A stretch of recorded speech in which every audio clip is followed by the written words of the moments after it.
Looking Okay, forward to them Tom, last time. we are going to just run a slideshow. So if you don't mind, I'm going to bring those slides up and take your time and just describe for us what's happening in these pictures. All right. So this one is, I may not remember exactly where I was in all of these because there's so many deployments around the world, but I believe this one is at the 130th Air Wing in Charleston, West Virginia. It looks like we've got one of our birds in the background there. So this is obviously a Black Hawk. We have Black Hawks in the West Virginia National Guard. It's a great platform for troop movement. Also, one of my favorite platforms to parachute out of because you can just elevator up and down, and you can get 4 jumps in a single day pretty effortlessly. And the good news is that when you just elevator up to 1,200 feet for your jump, there's just an incredible view, especially in West Virginia, because you can see the mountains for 50, 60 miles in all directions. And right until they kick you in the back of the head and throw you out of the aircraft, out of the helicopter, and when it's your time to jump. So that's I believe that's in the 130th Air Wing in West Virginia. And this one was with 2nd and 19th Special Forces Group. This is a routine jump day for us, just getting our jumps in. So this is in the western part of the state. And I think this was at Huntington Airport, if I remember correctly. And so we're just getting ready to jump out of the back of a C-130 this time, and for this jump.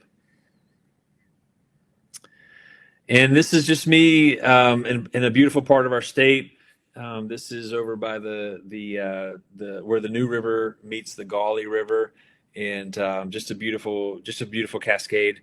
And so one time I was just traveling through the state on military duty, and just stopped to see the natural beauty of West Virginia. And so this one wasn't on a tour or anything. This was just military duty inside the state of West Virginia. This is another jump. I'm not sure where this one was. Could have been Bragg. Could have been in one of our jumps out of West Virginia. I'm not sure, but dozens and dozens of jumps, and yeah, my knees will attest to it as well. This is a neat picture for me. So when I went to basic training, I started off enlisted, and then I became an officer later on when we needed officers on our teams. And I remember one of our drill sergeants told me I would never make it to Green Berets because he had tried out and didn't make it. And so a lot of times people, if they don't see something for themselves, they can't see it for you. So anyway, this picture is gratifying because that diploma in my right hand right there was Distinguished Honor Graduate for the Special Forces Qualification Course. And this was funny because and obviously those are my 2 kids, Hunter and Peniel, there on the right. We lost Hunter to cancer, unfortunately, back in 2022. He had just turned 19, but this was back when he was a young boy. But that was a very gratifying picture. And then one of my friends, Danny, came up to me when I was Distinguished Honor Graduate, and he knew that I had just gotten about 5 coins from all the generals and the colonels, and so he wanted to buy me a drink. So he came up. He was a friend of mine from behind the fence over at Fort Bragg, and so just so that I could show him up, because he knew I just got a 2-star coin and a couple other coins. So he dropped a coin on me so that he would have to buy me a drink to celebrate my graduation. But I had just I got a Yarborough knife and all my documents and all my coins. I just dumped it all into my car so that I could go take care of the kids or everything. And then right then, Danny walked up and dropped a coin on me. So believe it or not, I had 5 coins just a second ago. I had 0 coins. So I ended up having to buy him a drink at that. So that was a fun day. And then this is our family. The lady on the left, that beautiful lady, is my wife, Sarah. I met her, so she's my second wife.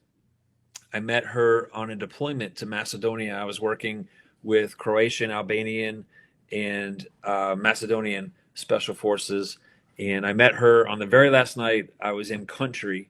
And so we met. Some of her friends, some of our friends from the embassy knew some of her friends when they walked in to this little restaurant where we were at, and it kind of turns into a bar in the evenings. And so we started talking, and then she left with her friends, and then my friend Vlatko from the Wolves, the Macedonian Special Forces, came over and said, "Hey, do you know who that was?" And I was pretty proud of myself. I remembered her name. I said, "Yeah, that was Sarah. She gave me her number, told me to call her." And so he says, "Come with me." So Vlatko takes me outside into the streets of Skopje, Macedonia, and he says, "Hey, look up there." So I look up, and this girl's picture is all over the city. So come to find out, she was the biggest female celebrity in her country at the time. Miss Macedonia, just competed in Miss World. She's doing the national lottery, all this stuff. I had no idea who she was when I met her. And long story short, we stayed in touch, got married a little over a year later. And now we've been married for 18 years, and we've had two more kids of our own. And so that's a picture of us together with our dog. And our dog is named, so Sarah's from Macedonia, home of Alexander the Great. Alexander the Great's horse was called Bucephal in Macedonian. And so that's the name of our dog, Bucephal, or we call him Buce for short. Wow, what a great story. You have a beautiful family, and it's so great to get to know who's leading our country. And I thank you for your service and just being so open and sharing with us tonight. That's what it's all about.